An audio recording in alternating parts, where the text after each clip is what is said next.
Hello everyone, in this video we will learn how to go to the downloads directory. So first of all, what is the downloads directory in Windows?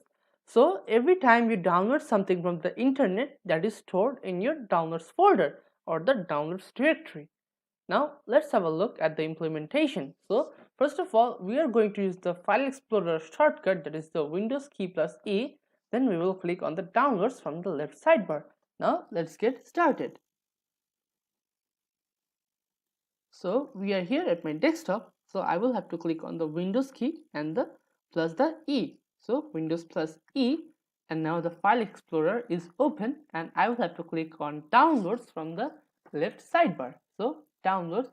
So these are everything, the files, folders and the PDF files or the folders or softwares, everything that I have downloaded in my computer. So it is all in my Downloads folder.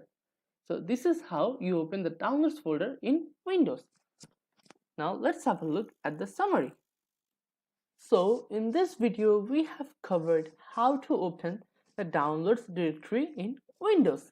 So thank you for watching.